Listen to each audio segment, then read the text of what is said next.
اهلا بيكم في فيديو جديد. اتمنى يا رب يكون كلكم بخير. وانا رايح اشتري اول جوز طيور في حياتي اتمنيت حد كان يقول لي الخمس نصايح اللي هقولهم لك النهارده. يلا بينا على السريع نبدأ.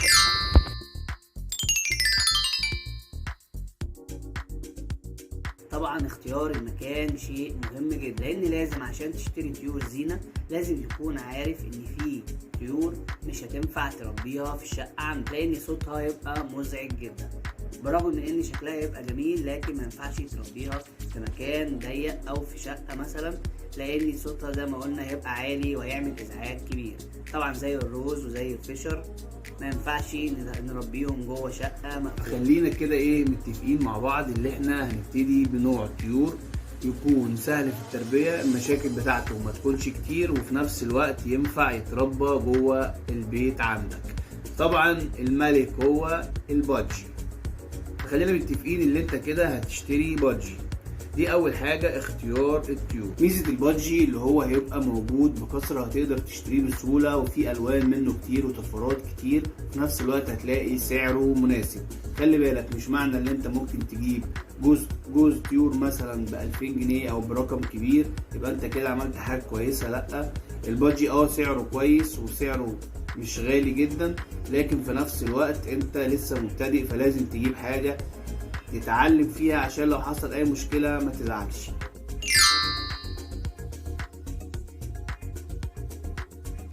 تاني حاجة اختيار القفص المناسب للطيور اللي احنا هنجيبها. خلاص احنا اتفقنا مع بعض اللي احنا هنجيب بادجي. اول غلطة بنقع فيها هو اختيار القفص المناسب، لان كلنا بنجيب القفص شكله شيك وجميل وفي نفس الوقت هيبقى في البيت حاجة كويسة، لكن القفص سيء جدا. عن تجربة لازم تجيب القفص عيوب القفص المدور ايه؟ عيوبه ان القفص لازم يكون ثابت، قفص الطيور لازم يكون ثابت ما يتحركش شمال ولا يمين. القفص المدور ما بتعرفش تثبته كويس وبتبتدي تنقله النهارده هنا بكره هنا، والكلام ده غلط جدا مع طيور الزينة.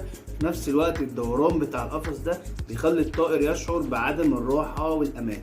فكلنا نختار القفص التاني، وانه يفضل يكون الاكلات بتاعته خارجيه عشان نقدر نشيل الاكل ونحطه، يعني نغير الاكل بسهوله، لان المبتدئين بيبقى صعب عليهم كل شويه يحط ايده جوه القفص او يطلعها، ممكن عصفور يطير او ممكن يكون انت اصلا بتخاف العصفور يجي جنب ايدك.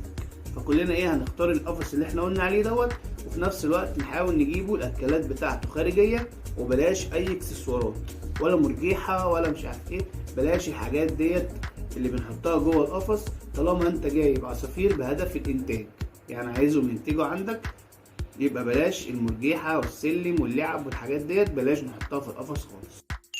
النصيحة رقم 3 اختيار العش. اول ما بتروح عند بتاع الطيور وبتشتري جوز الطيور بتاعك وتحطهم في القفص، اول حاجة بيقولك عليها هتجيب العش او البياضة عشان يبيضوا فيها. فطبعا انت بتقوله طبعا وباختصار شديد عشان ما اطولش عليك، العش ده عش شعبي مشاكله كتير جدا.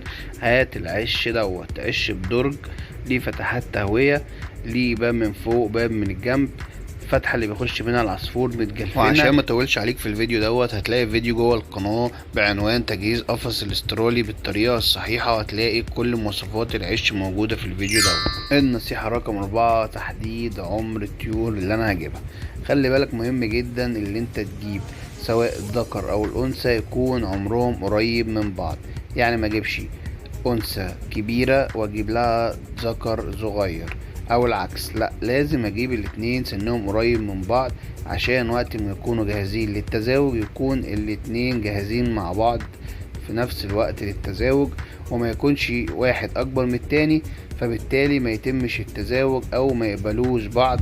فدي نصيحة مهمة ناخد بالنا منها ونراعيها واحنا بنجيب الطيور. النقطة الخامسة ودي آخر نصيحة أقولها لك النهاردة هي الاهتمام.